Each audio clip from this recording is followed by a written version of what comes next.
2025 எப்படி இருக்குது? புத்தாண்டு பலன்கள் நமக்கு நல்லா இருக்குதா? ஒவ்வொரு ராசிக்கும் நாம் பார்த்துட்டு வரோங்க. இன்றைக்கி சிம்ம ராசிக்காரர்களுக்கு 2025ஆம் ஆண்டு புத்தாண்டு பலன்கள் எப்படி இருக்குங்கிறத பார்ப்போங்க. சிம்ம ராசிக்காரர்களுக்கு இந்த புத்தாண்டு பிறந்தது சாதகமாக தாங்க இருக்குது. ஆனாலும் சின்ன சின்ன சவால்களை சந்திக்க வேண்டிய சூழ்நிலைகள் இருக்குதுங்க. ஏன்னா இந்த வருஷம் பிறந்ததிலிருந்து ஜூன் மாதம் 6ஆம் தேதி வரைக்குமே யோகாதிபதி செவ்வாய் உங்கள் ராசிக்கு 12ஆம் இடத்துல மறைஞ்சு கிடக்க போகிறாரு. அப்படி இருக்கிறதுனால செலவுகள் கொஞ்சம் இருந்துக்கிட்டே இருக்குங்க. வீடு சொத்து வாங்கிறதா இருந்தால் மூலப்பத்திரம் சரியாக இருக்கா அப்படின்னு பார்த்துட்டு வாங்குங்க. அதே மாதிரி வீடு கட்டுறதா இருந்தால் அங்கீகாரம், அதாவது சிஎம்டி எம்எம்டி அப்ரூவல் வாங்கிட்டு அப்புறமா கட்ட ஆரம்பிங்க. கையில் ஏதாவது கொஞ்சம் பணத்தை வச்சுட்டு கட்ட ஆரம்பிச்சிங்கன்னா நல்லாயிருக்குங்க. கண்டகச்சனி ஒரு பக்கம் உங்களுக்கு கஷ்டங்களை கொடுக்குது. அஷ்டமத்து சனி ஓரளவு உங்களுக்கு நல்ல பலன்களை கொடுக்கும். ஏன்னா கண்டகச்சனி சந்திரனை உங்கள் ராசியை சனி பகவான் பார்க்கறதுனால மனதால் சில வருத்தங்கள், உடலால் சில வருத்தங்கள், இதெல்லாம் மாறி மாறி அவர் கொடுத்துட்டுருக்காரு. ஆனால் அஷ்டமத்து சனி வரும்பொழுது சந்திரன் மேலே உங்கள் ராசி மேலே பார்வை சனி பகவான் பார்வை விலகுது. அப்படி இருக்கிறதுனால கொஞ்சம் மன உறுதியெல்லாம் வர ஆரம்பிக்கும். மார்ச் 29ஆம் தேதி முதல் மன உறுதியெல்லாம் கொஞ்சம் வர ஆரம்பிக்கும். உடல்நிலையும் கொஞ்சம் பரவாயில்ல அப்படிங்கிற மாதிரி இருக்கும். ஆனால் சனி பகவானின் போக்கு தொடர்ந்து சரியில்லாமல் இருக்கிறதுனால மனோபீதி ஒரு பக்கம் இருக்கும். இது நடந்துருமோ, அது நடந்துருமோ, எப்போவோ பண்ண தப்புக்கள்லாம் இப்போ தான் தண்டனை கிடச்சிருமோ, அது யாருக்காவது தெரிஞ்சிருமோ, அது ஏதாவது விஸ்வரூபம் எடுத்துருமோ அப்படிங்கிற வீண் சந்தேகங்கள், வீணான பயங்கள், இதெல்லாம் ஒரு பக்கம் இருந்துக்கிட்டே தாங்க இருக்கும். உங்கள் ராசிக்கு சாதகமாக சுக்கிரன் வராருங்க. அதாவது ஜனவரி மாதம் 28ஆம் தேதியிலிருந்து மே மாதம் வரைக்கும் அவர் 8ஆம் இடத்துல இருக்க போகிறார். அதனால் திடீர் பண வரவு உங்களுக்கு வர்றதுக்கு வாய்ப்பு இருக்குதுங்க. செல்வாக்கும் உங்களுக்கு அதிகரிக்குங்க.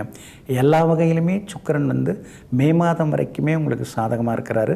அதுக்கு பிறகு உங்களுக்கு சாதகமாக தான் இருக்கிறதுனால வீடு வாங்கிறது, வீடு கட்டி கிரகப்பிரவேசம் பண்ணுறது, அதெல்லாம் சுக்கிரனுடைய உதவியால் இந்த வருஷம் உங்களுக்கு ரொம்ப அற்புதமாக இருக்குங்க. கணவன் மனைவிக்குள்ளார யாராவது ஏதாவது குழப்பத்தை உண்டு பண்ணுறதுக்குன்னே இருப்பாங்க. அங்கே பார்த்தேன், இங்கே பார்த்தேன், சரியில்லை, அது சரியில்லை அப்படின்னு அதையெல்லாம் நம்பிட்டிங்கன்னா அப்புறம் சிக்கல் தான். அதனால் கொஞ்சம் கவனமாக இருக்க பாருங்க. அதே மாதிரி சகோதர வகையிலையும் ஜூன் மாதம் 6ஆம் தேதி வரைக்குமே உறவு நிலை சுமாராக தான் இருக்கும். அதுக்கு பிறகு ரொம்ப நல்லா இருக்குங்க. இது எல்லாத்தையும் தாண்டி மே மாதம் 14ஆம் தேதி குரு பயிற்சி வருது. குரு பகவான் உங்களுக்கு கருணை காட்ட வராரு. அதாவது ராகு கேதுவால் சனி பகவானால் ஏற்படக்கூடிய பாதிப்புகள், பாதகங்கள் எல்லாத்தையும் தூக்கி எறிஞ்சிட்டு குரு பகவான் உங்களுக்கு கருணை காட்ட வராரு. மே மாதம் 14ஆம் தேதி முதல் உங்களுக்கு எல்லாமே வெற்றிகரமாக இருக்கும். வியாபாரம் கூட கொஞ்சம் பெருசாக முதலீடு செய்து பெருசுப்படுத்துறது, விரிவுபடுத்துறதுக்கு வாய்ப்பு இருக்குது. உத்தியோகத்தில் கூட சின்ன சின்னதாக ஒரு மரியாதை குறைவு இருந்தாலும் கூட மே 14ஆம் தேதி முதல் உத்தியோகத்தில் உங்களுக்கு எதிர்பார்த்தபடி ப்ரொமோஷன்லாம் நீங்கள் எதிர்பார்க்கலாம். இன்னும் சில சின்ன சின்ன புது கோர்ஸ்லாம் நீங்கள் படிப்பீங்க. உங்கள் நாலேஜை அப்கிரேட் பண்ணிக்கிறதுக்கான வாய்ப்புகள் இருக்குது. சிலருக்கு வெளிநாட்டில் வேலை கிடைக்கிறதுக்கு வாய்ப்பு இருக்குது. வெளிமாநில நிறுவனங்களில் வேலை பார்க்குறதுக்கான வாய்ப்புகள் எல்லாமே இருக்குதுங்க. எப்படி பார்த்தாலும் யோகாதிபதி குரு பகவான் வலுத்து உட்கார்றதுனால எல்லா பிரச்சனைகளையும் கடந்து நீங்கள் ஜெயிச்சு காட்டிடுவீங்க. எல்லா வகையிலும் உங்களுக்கு வெற்றியும் சந்தோஷமும் சேருங்க. அதே மாதிரி யாருக்கும் கையெழுத்து போடாதீங்க, ஜாமீன் கேரண்டர் கையெழுத்து போடாதீங்க. வண்டி வாகனத்தில் போகும்போது கவனமாகவே இருங்க. இந்த மாதிரி எல்லா விஷயத்துலையும் நீங்கள் எச்சரிக்கையாக இருந்துட்டிங்கன்னா நலமாக இருக்குங்க. இந்த 2025ஆம் ஆண்டில் எல்லா வகையிலுமே நீங்கள் ஜெயிச்சு காட்டுறதுக்கு அஷ்டமி திதி தோறும் நீங்கள் ஸ்ரீ பைரவரை, கால பைரவரை நீங்கள் வணங்குறது ரொம்ப ரொம்ப நல்லதுங்க. அதே மாதிரி கோதுமை தானமாக கொடுங்க. கோதுமை மாவு தானமாக கொடுக்கலாம், அல்லது சப்பாத்தி அது மாதிரி செய்து கூட கொடுக்கலாம். அதே மாதிரி கைகளை இழந்த மாற்றுத்திறனாளிகளுக்கு ஏதேனும் ஒரு வகையில் உதவுங்க.